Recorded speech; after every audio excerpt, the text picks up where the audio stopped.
क्या काम कर सकते हैं, वहाँ पे जॉब अपॉर्चुनिटीज़ क्या हैं, या जॉब से रिलेटेड या काम से रिलेटेड किस सेक्टर में है। वो भी पुर्तगाल फ्रीक्वेंटली ट्रैवल भी करते रहते हैं। तो पुर्तगीज़ लैंग्वेज जो है वो कोई इतनी ज़्यादा डिफ़िकल्ट नहीं है, जो एक मिडिल क्लास में मीडियोकर्स में आ जाता साथ ये अपने टैक्स पे करके अपनी TRC और सिटीजनशिप जो डिमांड में है। सबसे ज़्यादा जो जॉब जो डिमांड में है, महीने 1-2 महीना आप सिर्फ कोई भी काम करके आप चेक कर ले, बिजनेस कर लेते हैं और आराम से इतने पैसे आप कमा लेते हैं। जो जॉब पर्सन है, जो जॉब करने वाले हैं, उनके लिए मैं इतना। Hello guys, welcome to my YouTube channel, welcome to another vlog, welcome to another informative video. Thank you so much जो लोग चैनल को लाइक कर रहे हैं, सब्सक्राइब कर रहे हैं, इतना सारा प्यार दे रहे हैं। सर बड़ी ही इंटरेस्टिंग और इन्फॉर्मेटिव वीडियो आप लोगों के लिए लेके आया हूँ। मेरे काफ़ी सारे भाई मुझसे ये कमेंट बॉक्स में और मुझे मैसेजेस कर रहे थे इंस्टाग्राम पे, फेसबुक पे, कि सर हमें प्लीज़ काइंडली ये बता दीजिएगा कि जो लोग भी पुर्तगाल में जा रहे हैं और पुर्तगाल में जाने के बाद वो क्या काम कर सकते हैं, वहाँ पे जॉब अपॉर्चुनिटीज़ क्या हैं, या वहाँ पे वो किस तरह की कोई जॉब कर सकते हैं।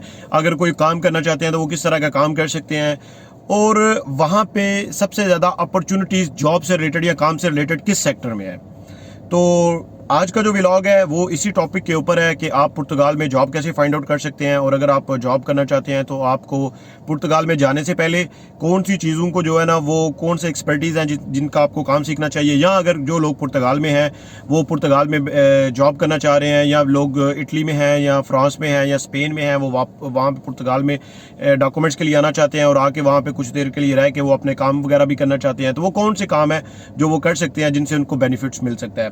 तो सबसे पहले तो सर वीडियो को स्टार्ट करने से पहले मैं रिक्वेस्ट करता हूं जितने भी लोग चैनल पे नए हैं, काइंडली वो चैनल को लाइक करें, सब्सक्राइब करें। सर बेल के बटन को जरूर प्रेस किया करें। कोई भी नई इन्फॉर्मेटिव वीडियो आती है तो सबसे पहले आपके पास आए, ताकि कोई भी नई इन्फॉर्मेशन आएगी तो सबसे पहले वो आपके नोटिफिकेशन बॉक्स में आएगी। अब पॉइंट ये है यहाँ पे कि होपफुली ये वीडियो में मेरे बहुत सारे भाई ऐसे भी देख रहे होंगे जो पुर्तगाल में बैठे होंगे और वो ये बात भी कहेंगे कि ये बंदा क्या बात कर रहा है यार, मतलब कि काम से रिलेटेड यहाँ पे तो इस तरह से अपॉर्चुनिटीज़ भी नहीं है और इस तरह से काम भी नहीं है।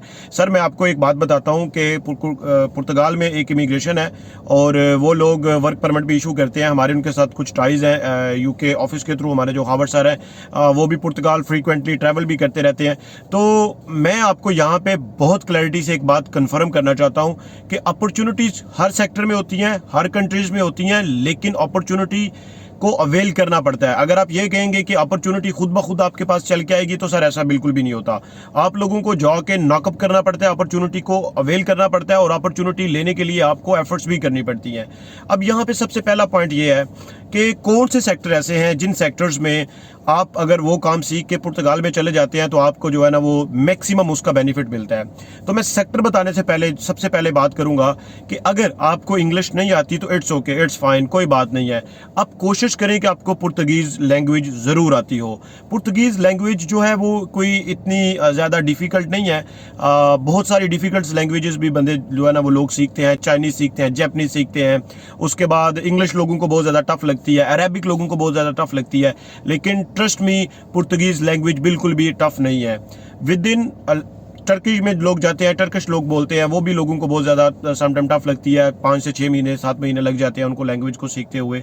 लेकिन एक बात मैं आपको बताता हूँ, ट्रस्ट मी, कि ये जो लैंग्वेज है पुर्तगीज़ लैंग्वेज, आप 3 से 4 महीने तो दूर की बात है, अगर आप इस पर थोड़ी सी वर्किंग करते हैं, एफर्ट्स करते हैं, आप लैंग्वेज को सही तरह से आप लैंग्वेज के ऊपर कमांड रखना चाहते हैं, तो आप पब्लिकली इंटरेक्ट करने की कोशिश करें। और होपफुली मुझे ये यकीन है, ये मेरा पर्सनल एक्सपीरियंस भी है, कि विद इन 2 मंथ आप इतने कैपेबल हो जाएंगे कि आप पुर्तगीज़ लैंग्वेज में अगले बंदे को अपनी बात समझा भी सकेंगे और उसकी बात समझ के आप काम भी कर सकेंगे। और इतना ही ज़रूरी होता है काम करने के लिए, इससे ज़्यादा कोई ज़रूरी नहीं है कि आपकी कोई वो मदर लैंग्वेज तो है नहीं है। मैं पर्टिकुलरली बात कर रहा हूँ जो पाकिस्तानी इंडियन वो लोग हैं, लेकिन अगर आपकी कमांड इस पर काफ़ी ज़्यादा हो जाती है, आपकी कमांड फ्लुएंट हो जाती है, आप इसको अच्छी तरह से लिख भी लेते हैं और आपकी कमांड इतनी ज़्यादा स्ट्रांग हो जाती है कि अगले बंदे से आप कम्युनिकेट करते हैं तो वो ये बात फील ना करे कि weather he is a Portugal national और ये नहीं है। तो आपके लिए ज़्यादा से ज़्यादा काम करने में आसानियाँ मिलेंगी। अब सेक्टर्स की बात करते हैं, क्योंकि पुर्तगाल टूरिज्म के पॉइंट ऑफ व्यू से जाना जाता है, तो पुर्तगाल में सबसे पहला जो सेक्टर है जिसमें सबसे ज़्यादा जो जॉब्स हैं वो इन डिमांड हैं, वो है जी टूरिज्म के पॉइंट ऑफ व्यू से होटल इंडस्ट्री। अब होटल इंडस्ट्री में आप ये देखें कि आपकी जो प्रोफाइल है या आप किस कैटेगरी में फॉल करते हैं या किस कैटेगरी के लोगों को सबसे पहले जो है ना वो जॉब ऑफर की जाती है या मिल जाती है। तो मैं यहाँ पे एक बात बताता हूँ, मैं हमेशा जब भी वीडियो बनाता हूँ तो मैं अपने उन भाइयों के लिए या उन लोगों के लिए वीडियो बनाता हूँ कि जो एक मिडिल क्लास में मीडियोकर्स में आ जाते हैं। मीडियोकर्स या मिडिल क्लास का मतलब है कि वो इतने ज़्यादा एजुकेटेड भी नहीं है और इतनी ज़्यादा उनके पास स्किल्स भी नहीं है। तो सर वेटर्स की जॉब है, इनके लिए कोई इतनी ज़्यादा स्किल्स नहीं चाहिए होती।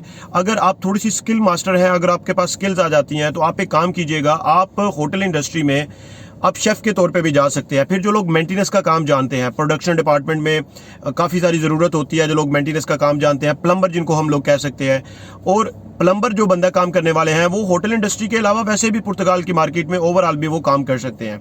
अच्छा, फिर इसके बाद कैटेगरी आ जाती है सर कारपेंटर की, और जो रंग करने वाले लोग होते हैं। कारपेंटर की भी बहुत ज़्यादा डिमांड है, काफ़ी सारे लोग हैं जो वहाँ पे कारपेंटर हैं और अच्छे पैसे कमा रहे हैं। और उसके बाद जो लोग रंग करने वाले हैं, जो पेंट करने वाले लोग हैं, इनकी भी काफ़ी सारी डिमांड है। ये भी काफ़ी सारे जो है ना वो वहाँ पे लोग हैं जो अच्छे पैसे कमा रहे हैं, और पैसे कमाने के साथ साथ ये अपने टैक्स पे करके अपनी TRC और सिटीजनशिप की तरफ भी कदम बढ़ा रहे हैं। अब इनके बाद वो लोग आ जाते हैं जो स्किल वर्कर हैं। सर स्किल वर्कर के लिए देखें, कैटेगरी में सीजनल वर्क वीज़ा की कैटेगरी भी है। जो लोग एग्रीकल्चर के काम को जानते हैं वो भी वहाँ पे काम कर सकते हैं, और एग्रीकल्चर के काम में सिर्फ एग्रीकल्चर ही का काम नहीं रह जाता, जो कोई मशीनरी को भी यूज़ कर सकता है, उसको भी टेक्नोलॉजी को भी जानता है, तो वो भी अगर किसी अच्छे फार्मर के साथ अटैच हो जाता है तो वो भी मल्टीपल काम कर सकता है। ये है वहाँ पे जो सबसे ज़्यादा काम है जो डिमांड में है, सबसे ज़्यादा जो जॉब जो डिमांड में है। एक तो एग्रीकल्चर से रिलेटेड है, फार्मिंग से रिलेटेड है, दूसरा टूरिस्ट इंडस्ट्री से रिलेटेड है। अब मेरे कुछ ऐसे भाई जो अपना बिजनेस वहाँ पे करना चाहते हैं, जो चाहते हैं कि वो अपना बिजनेस वहाँ पे करें, तो सर अगर मुझसे आप पर्सनली मैं अगर कोई पर्सनली सजेशन देता हूं तो मैं सिर्फ और सिर्फ यही सजेस्ट करूंगा कि आप अगर बिगनिंग में जाते हैं तो 1-2 महीना आप सिर्फ कोई भी काम करके आप चेक कर लें, सिर्फ इतना देख लें कि आप जिस काम को भी करने के लिए जा रहे हैं, वेदर उस काम पे अगर आप हाथ डालते हैं तो आपको उसकी जो भी कॉम्प्लिकेशंस हैं, उसके प्रॉज एंड कॉन्स हैं, उनका आपको पता होना चाहिए। इसके बाद मैं आपको ये सजेस्ट करूंगा कि काइंडली आप बिजनेस ही की तरफ टर्न लें। पुर्तगाल एक ऐसा कंट्री है जहां पे आप थोड़े से पैसे लगा के भी अच्छा बिजनेस कर लेते हैं और आराम से इतने पैसे आप कमा लेते हैं कि आप अपने टैक्स पे करके, अब वहाँ पे अकोमोडेशन के चार्जेस पे करके, अगर जो लोग फैमिली के साथ रहते हैं वो भी रह के, आप आराम से फिर भी टू समहाउ अच्छी सेविंग, एक हैंडसम अमाउंट में सेविंग भी कर लेते हैं। लेकिन ये तभी पॉसिबल है जब आप वहाँ पे बिजनेस कर रहे हैं। जो जॉब पर्सन है, जो जॉब करने वाले हैं, उनके लिए मैं इतना ज़्यादा रिकमेंड नहीं करता, क्योंकि जॉब्स तो हैं लेकिन वो क्या जॉब्स हैं, वेटर की जॉब है, कारपेंटर की जॉब है, और इसके अलावा प्लम्बर की जॉब है। इसके अलावा सर आपको low class kind of the job जो है ना वो आपको करनी पड़ती है वहाँ पे जाके। लेकिन बिगनिंग में अपना सर्वाइवल बनाने के लिए तो ठीक है, लेकिन लेटर ऑन आपको किसी भी बिजनेस में टर्न हो जाना चाहिए। मैं एक पुर्तगाल पे एक बिजनेस इन्फॉर्मेशन से रिलेटेड एक कंप्लीट व्लॉग बनाऊंगा और आपको एक सक्सेसफुल स्टोरी सुनाऊंगा। जो मेरे ही बहुत अच्छे फ्रेंड है, वहाँ पे गए, उन्होंने जाके अपना बिजनेस स्टार्ट किया। फर्स्ट 2 मंथ उन्होंने बड़ी स्ट्रगल की, बिजनेस स्टार्ट किया, और बिजनेस ऐसा भी आया, एक टाइम आया कि उन्होंने कहा मैं नहीं कर सकता, छोड़ देता हूँ। लेकिन उसके बाद वो इतने सक्सेसफुल हुए कि इस टाइम पे वो हर 6 महीने बाद, 7 महीने बाद तकरीबन 10 से 12 लोगों को अपने बिजनेस में इन करते हैं और नए वीज़े इशू करते हैं, उनको बुलाते हैं वर्क परमिट देके। ठीक है, तो एक नई वीडियो मैं लेके आ रहा हूँ पुर्तगाल से रिलेटेड। वो ये वीडियो है कि काफ़ी सारे रूमर्स आ रहे हैं मार्केट में कि पुलिस क्लियरेंस से रिलेटेड, और जो है ना वो पुर्तगाल की जो इमिग्रेशन है वो पुलिस चेकिंग कर रही है। तो ये बात सही है या सच है, ये आप नेक्स्ट व्लॉग में देखिएगा। मिलते हैं नेक्स्ट व्लॉग में, तब तक के लिए थैंक यू सो मच।